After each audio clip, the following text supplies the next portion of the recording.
आज हम लोग चलते हैं अपनी सीरीज़ के नेक्स्ट स्टेप पे। जैसे कि लास्ट सीरीज़ में मैंने बताया था कि कैरेक्टर्स ऑफ कॉन्स्टिट्यूशन आज स्टार्ट करते हैं। तो कुछ क्वेश्चंस आज आप लोगों को कैरेक्टर ऑफ कॉन्स्टिट्यूशन के मिलेंगे। ये भी बहुत इंपॉर्टेंट टॉपिक है। इसमें क्वेश्चन नंबर 42 क्या कह रहा है, which one of the following is considered as a supreme source of power. Supreme source of power किसे कहा गया है, बताइए आप लोग।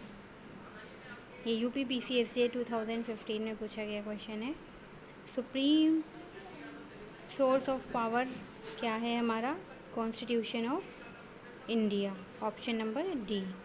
ठीक है, क्योंकि इसी से हमें सारे सोर्सेज मिलते हैं, जितनी भी पावर्स हैं वो सारी इसी के अंदर लिखी हुई है, हमारे कॉन्स्टिट्यूशन में लिखी हुई है।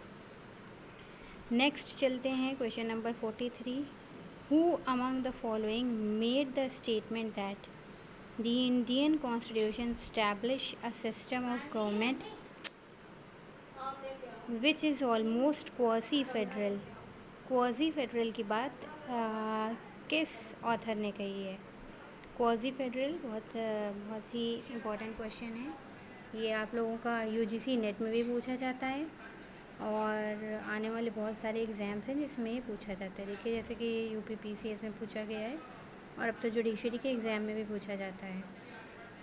तो इसका आंसर है ऑप्शन नंबर सी, प्रोफेसर केसी वेरे। नेक्स्ट चलते हैं हम लोग, ये आपका असर्शन और रीज़न का क्वेश्चन है। देखते हैं क्या कह रहा है assertion. In federalism there is a division of power between centre and the state. ठीक है, बिल्कुल सही है। नेक्स्ट क्या कह रहा है, the legislation is not invalid merely because it incidentally encourages on the matters which have been assigned to another legislature। Assertion तो आपका ठीक है। अब इसके अकॉर्डिंग बताइए, रीज़न सही फिट बैठ रहा है या नहीं बैठ रहा है इसमें। देखिए, ऑप्शन नंबर ए क्या है, both A and R are true and R is a correct explanation of A. Both A and R are true and R is not a correct explanation of A। ठीक है, तो option तो दोनों सही हैं लेकिन R जो है वो A का करेक्ट एक्सप्लेनेशन नहीं है। ठीक है, नेक्स्ट चलते हैं। देखिए, ये बिहार APP में पूछा गया क्वेश्चन है। अब हम लोग आते हैं क्वेश्चन नंबर 45 पे। The constitution establish a system of government which is almost quasi federal. देखिए, फिर से वही क्वेश्चन आ गया, रिपीटेड क्वेश्चन है। कितनी बार रिपीट हुआ है, उत्तराखंड, UPPCS, UP लोअर। अभी बताया है मैंने, एक क्वेश्चन पहले ही इसका आंसर था। कमेंट में लिखिए इसका क्या आंसर है। ऑप्शन नंबर, वैसे मैं बताया दे रही हूँ, option number B, professor K C वेरे। क्वेश्चन नंबर 46 पे आते हैं। देखिए, फिर से केसी वेरे का क्वेश्चन पूछ लिया गया है। Professor K.C. Were said that our constitution is at most। बताइए क्या है, option number B, quasi federal. MP APP में पूछा गया है। नेक्स्ट देखिए, who among the following the view that Indian constitution is federal as much as it establish that may be called a dual polity. इसका answer क्या हो जाएगा, बताइए। किसने एक्सप्रेस किए हैं ये व्यू। Option number A, doctor BR Ambedkar.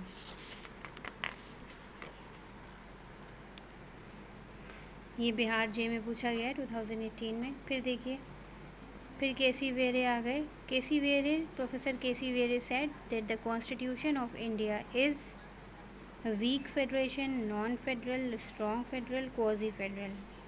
Option number D, quasi federal.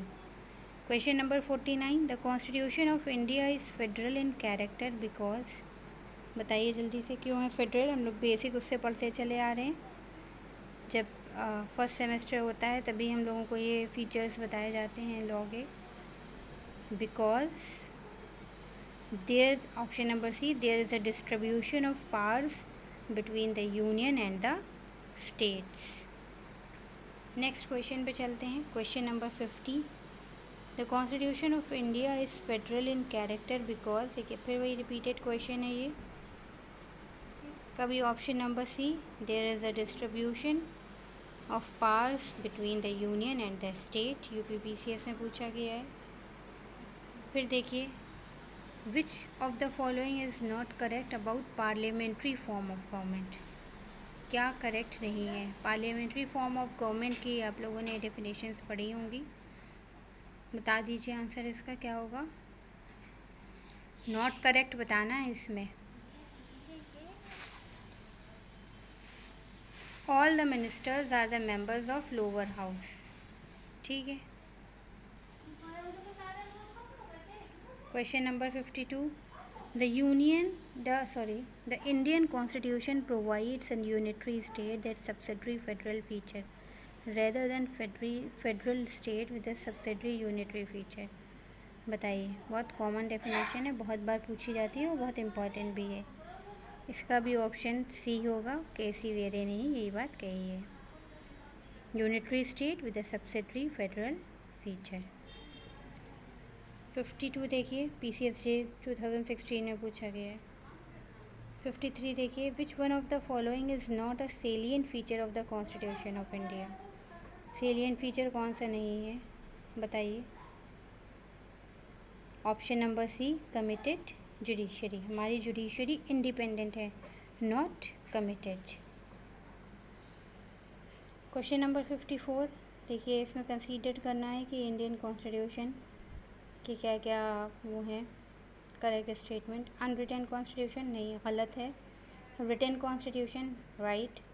Largely based on the government act 1935, ठीक है। Option number B 2 and 3 are correct. Answer number B. Which one of the following is not the salient feature of the constitution, अब not पूछ लिया है। देखिए, largest constitution in the world है, parliamentary form of government है, dual citizenship ये नहीं है। डुअल सिटीज़नशिप हमारे फंडामेंटल की फीचर, हमारे पार्लियामेंट, हमारे कॉन्स्टिट्यूशन की कैरेक्टरिस्टिक नहीं है। हम लोगों का सिंगल सिटीज़नशिप है, चाहे हम लोग किसी भी स्टेट में रहें, हमारी सिटीज़नशिप एकल है, यानी कि सिंगल है। क्वेश्चन नंबर 56 देखिए क्या कह रहा है। 56 कह रहा है the number of articles and the schedules in the original Indian constitution कितने थे। 395 आर्टिकल्स थे एंड 8 शेड्यूल। ऑप्शन नंबर ए। देखिए, उत्तराखंड जे में क्वेश्चन पूछा गया है। इस तरह के क्वेश्चन बहुत पूछे जाते हैं और बहुत माइनर से क्वेश्चन है, बहुत अच्छे मार्क्स दिलाते हैं।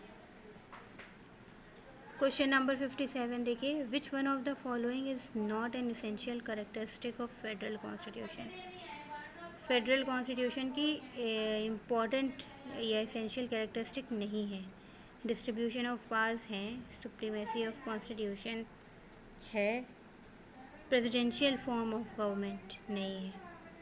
पार्लियामेंट्री फॉर्म ऑफ गवर्नमेंट होती है, प्रेसिडेंशियल फॉर्म ऑफ गवर्नमेंट तो आपकी उसमें हो जाएगी, जहाँ पे जैसे कि यूएसए, वहाँ पे आपकी प्रेसिडेंशियल फॉर्म ऑफ गवर्नमेंट है। फेडरल में नहीं होगी, ये यूनिटरी की है। दिल्ली एपीपी में पूछा गया है question. Question number 58, the constitution of India is partly rigid partly flexible. Rigid या फ्लेक्सिबल ये कोई नहीं। ऑप्शन नंबर ए, पार्टली रिजिड पार्टली फ्लेक्सिबल। 59 देखिए, who among the following has said that Indian Constitution is a federation with a strong centralizing tendency।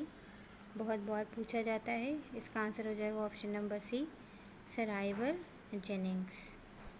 Question number 60 देखिए, आज का last question है ये। According to supreme court a decision in SR Bommai versus union of India the constitution of India is. Constitution of India क्या है बताइए आप लोग। SR Bommai versus union of India के अकॉर्डिंग बताइए। फेडरल है हमारी, ठीक है। हमारा जो कॉन्स्टिट्यूशन है सुप्रीम कोर्ट ने हेल्ड किया था। SR Bommai versus union of India एक लैंडमार्क जजमेंट है। इसको आप लोग टाइम मिले तो पढ़िएगा, बहुत ही अच्छा डिस्क्रिप्शन इसमें दिया गया है। ठीक है, ये फेडरल फॉर्म ऑफ गवर्नमेंट है। इसके बाद नेक्स्ट हमारा जो टॉपिक होगा वो होगा फंडामेंटल राइट्स।